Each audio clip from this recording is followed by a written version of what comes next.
ایمان کیا شے ہے؟ سب سے پہلے رب کی وحدانیت کا اقرار کرنا۔ رب وحدہ لا شریک ہے، ایک ہے، یکتا ہے، اس کا کوئی ثانی نہیں ہے، کوئی ضد و ند نہیں ہے، ایک وحدہ لا شریک ہے، لیکن وہ ازلی اور ابدی ہے، ہمیشہ سے ہے اور ہمیشہ رہے گا،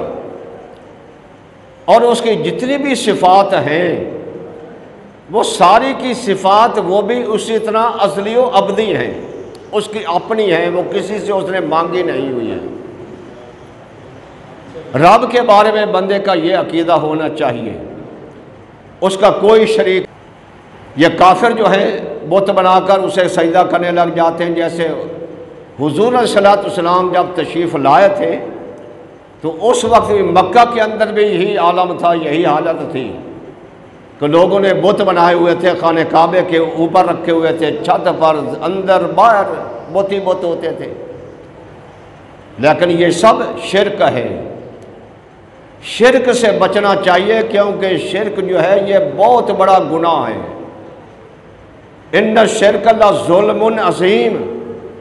اللہ جل مجدہ ارشاد فرماتا ہے یہ شرک کرنا سب سے بڑا ظلم ہے، اور رب ارشاد فرماتا ہے میں ہر گناہ کو معاف کر دوں گا، لیکن مشرک کو، شرک کرنے والے کو کبھی میں معاف نہیں کروں گا۔ اس لیے رب کے بارے میں بندے کا یہ عقیدہ ہونا چاہیے کہ اللہ تعالیٰ کی ذات واجب الوجوب ہے، وہ ہے، ہمیشہ سے ہے، ہمیشہ تک رہے گا، ازلی و ابدی ہے، اسی طرح اس کی صفات بھی ازلی و ابدی ہیں۔ تو یہ تو بندے کا رب کے ساتھ عقیدہ ہونا چاہیے، اور نبیوں کے بارے میں، رسولوں کے بارے میں یہ عقیدہ ہونا چاہیے کہ جتنے بھی نبی آئے، جتنے بھی رسول آئے، وہ رب کے بھیجے ہوئے وہ حق لے کر آئے تھے۔ جیسے 1,24,000 کم و بیش پیغمبر آئے ہیں، یہ عقیدہ بندے کا ہونا چاہیے، سب نبی رب کی طرف سے بھیجے ہوئے ہیں اور رب کے پیغام لے کر آئے ہیں، رب کا وہ مشن لے کر آئے ہیں جو لوگوں تک پہنچاتے ہیں، اور سب اللہ کے نبی جو ہیں وہ معصوم ہوتے ہیں، گناہوں سے محفوظ ہوتے ہیں، یہ عقیدہ ہونا چاہیے۔ اور ہمارے نبی کریم حضرت محمد مصطفیٰ صلی اللہ علیہ وسلم، آپ سب نبیوں کے سردار ہیں، سب نبیوں سے اعلیٰ اور افضل ہیں ہم، یہ بھی ہمارا عقیدہ ہونا چاہیے۔ اور یہ بھی ہمارا عقیدہ ہونا چاہیے کہ ہمارے نبی آخر الزمان نبی ہیں، سب سے آخر میں آئے ہیں نبیوں کے بعد، اور حضور کے بعد قیامت تک کوئی نبی نہیں آ سکتا، یہ یاد رکھیں۔ اللہ جل مجدہ نے قرآن مجید کے اندر بھی خاتم النبیین فرمایا ہے کہ ہمارے نبی کریم یہ سب آخری نبی ہیں، اور حضور صلی اللہ علیہ وسلم نے بھی خود ارشاد فرمایا لا نبی بعدی ولا رسول بعدی، میرے بعد کوئی نبی نہیں آئے گا، کوئی رسول نہیں آئے گا، جو بھی میرے بعد کوئی نبوت و رسالت کا دعویٰ کرے، حضور فرماتے ہیں وہ جھوٹا ہے، وہ کذاب ہے، وہ لعنتی ہے، وہ دوزخی ہے، اور جو اس کی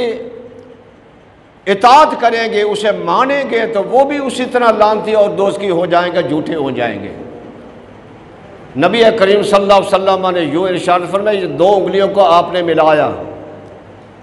شہادت کی انگلی اور یہ ساتھ والی بڑی انگلی، آپ نے ارشاد فرمایا آنا والساعۃ کہاتین، فرمایا لوگوں میں اور قیامت ایسے ملے ہوئے ہیں، یعنی میں اور قیامت ایسے طرح ملے ہوئے ہیں جیسے ان کے درمیان کوئی اور چیز نہیں ہے، اسی طرح میرے اور قیامت تک کوئی درمیان میں نبی نہیں آ سکتا، میں آخر الزمان نبی ہوں۔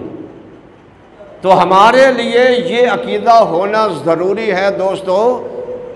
ہمارے نبی آخر الزمان نبی ہیں، قیامت تک ہمارے نبی کے بعد کوئی نبی نہیں آ سکتا، بلکہ علماء کرام تو یہ بھی ارشاد فرماتے ہیں اگر کوئی بندہ حضور کے بعد نبوت کا اعلان کرے اور دوسرا بندہ اس سے کہے بھئی تو نبی ہے تو کوئی معجزہ دکھا دے، وہ بندہ بھی کافر ہو جائے گا۔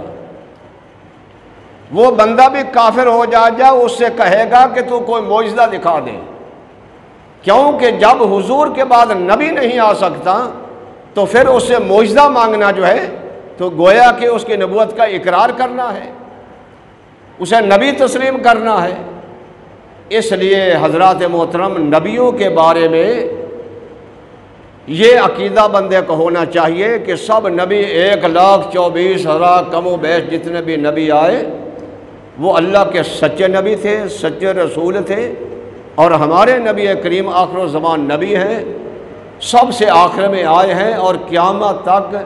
کوئی حضور کے بعد کوئی نبی نہیں آ سکتا۔ اور اسی طرح صحابہ کے بارے میں عقیدہ ہونا چاہیے کہ جیسے اولاد آدم میں سے اللہ نے نبیوں کو چنا ہے، انہیں پسند فرما کر انہیں اللہ نے نبوت و رسالت عطا فرما دی ہے، اسی طرح اللہ نے اپنے محبوب کے لیے صحابہ کرام کو چنا ہے۔ جس کو رب نے چنا اس کو صحابیت عطا فرما دی، حالانکہ ہمارے نبی کو سب نے دیکھا تھا، ابو جہل نے دیکھا، ابو لہب، عتبہ، شیبہ سب نے دیکھا، یہودیوں نے دیکھا، عیسائیوں نے دیکھا سب نے ہے، لیکن جن کو اللہ نے پسند فرما لیا ان کو اللہ جل مجدہ نے صحابیت کا مقام عطا فرما دیا۔ تو لہذا صحابہ کے بارے میں عقیدہ ہونا چاہیے کہ یہ خدا کے چنے ہوئے نفوس قدسیہ ہیں جن کو رب نے چن کر اپنے محبوب کا خادم و غلام بنا دیا ہے۔ کسی بھی صحابی کے بارے میں شک نہیں ہونا چاہیے، کسی کے بارے میں دل کے اندر ذرا بھر میل نہیں لانی چاہیے۔ اگر ذرا بھر میل لاؤ گے تو پھر انسان ایمان سے بھی خارج ہو جاتا ہے۔ کیوں؟ ان کی شانیں تو رب قرآن کے اندر بیان فرما رہا ہے، ان کے تذکرے رب قرآن کے اندر بیان فرما رہا ہے، اور حضور حدیث مصطفیٰ کے اندر ان کا ذکر کر رہا ہے۔ تو ہم کون ہیں جو نبی کے صحابہ کے بارے میں کوئی بات کہے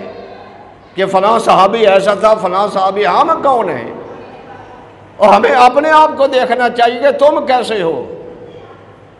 تمہارے اندر کون سا گن موجود ہے۔ 1400 سال بعد آ کر صحابہ کے بارے میں باتیں کرنے لگ جائیں ہم، تو حضرات محترم اپنے آپ کو صحابہ کے خلاف بات کر کے اپنے آپ کو دوزخ کا ایندھن مت بناؤ۔